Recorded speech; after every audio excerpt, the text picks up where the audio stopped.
Hello and welcome to IABM TV. Today I'm joined by Yasuhiko Mikami, the Vice President of Angenieux. Yasuhiko, welcome to IABM TV. Thank you for having me today. Can you tell us a little bit about Angenieux? Sure. Angenieux has been in the optical business for more than 85 years by now, and we've been traditionally known as a high-quality zoom lens manufacturer, primarily for cinematic cameras used by the rental companies, shooting blockbuster movies, and very high-end TV content. And so at the show you're launching your Type Easy series of lens. You've got one here, can you tell us, tell us about this? Right. Since 35mm cameras are becoming more accessible to a broader audience, as a lens manufacturer, we thought it was very important to address this growing market, because a very young startup company could become a mainstream player further down the road. So our challenge was to come up with a more economical lens offer to that market. That was one of the beginning. So can you tell us about sort of what it is that sets this apart from other lenses? Okay. The kind of Angenieux signature lens is always the lightweight zoom lenses, which are perfectly usable for handhold applications, shoulder mount, compact jibs. And this time around, I brought over here today a 15-40, and it's one of the fastest lenses in the industry. It's a T2 zoom lens. Now, the interesting part of this is, of course, Angenieux doesn't build any cameras at all, so we want to make sure that our lenses work with any cameras out there. So the lens mount can be easily converted between the standard PL, the Canon EF, and the Sony E-mount. That's in a matter of seconds, actually, without a screwdriver. And we're not stopping there. We also have a clever mechanism where the rear lens group inside the lens can be swapped. And we have an option here on this version. It's covering Super 35, which means the image diagonal is 30 millimeters.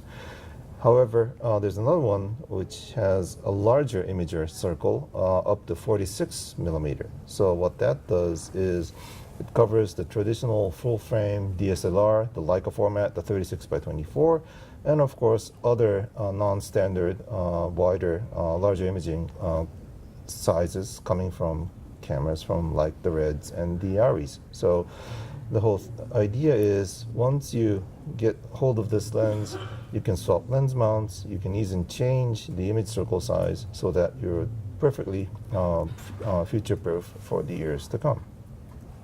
So what are some of the challenges that you find people facing when it comes to lens manufacture? The 35mm camera industry is kind of a wild west at the moment. There's absolutely no industry standard for lens mounts or the imager size. It's totally different from the broadcast world, where everything is pretty much standard in B4 2/3" format.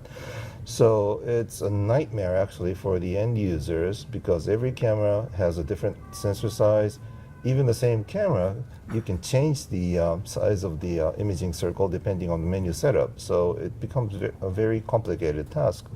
So what we wanted to do is to offer a very easy option for the customer, so they don't have to even think about those technical details, and have a lens that they can always have, carry around, and travel very lightly, because we would like to address the videographers, the journalists, the independent people who not necessarily have a huge budget to shoot their content.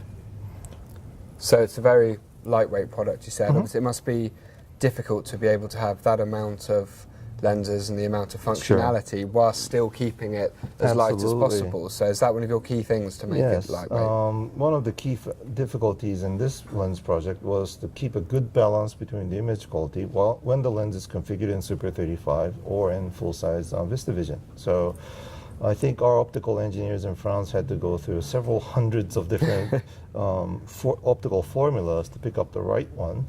And then this time around, in order to make these lenses more affordable, we are working with a third company vendor who specializes in mass producing high quality optics outside of France. So a lot of negotiations and engineering discussions went back and forth between the two companies, and it was a brilliant experience, and I think we have come up with the right choice. The people coming over to our booth at IBC this year, they just love it, they get the concept, and they just can't wait for these lenses to come out. That's good news. And when will they be coming out? The first lens actually is a 30 to 90 T2, which I don't have today here, but that will be, we will try to start shipping them before NAB next year, perhaps the February, March time period. And this one, the wide lens, will follow a couple of months later, sometime in the June, July period. And can people pre-order them? We are taking orders right now, and so please feel free to come over to the Angenieux booth. In terms of the distribution, Angenieux France will be looking after the European, Middle East, Africa market. We are working very closely with our American partner, Banpro Film and Digital, for the Americas market, North and South America. And for the APAC region, including China, New Zealand, everywhere, it will be Gibson Industrial, based in Hong Kong, who we have a very long-term working relationship.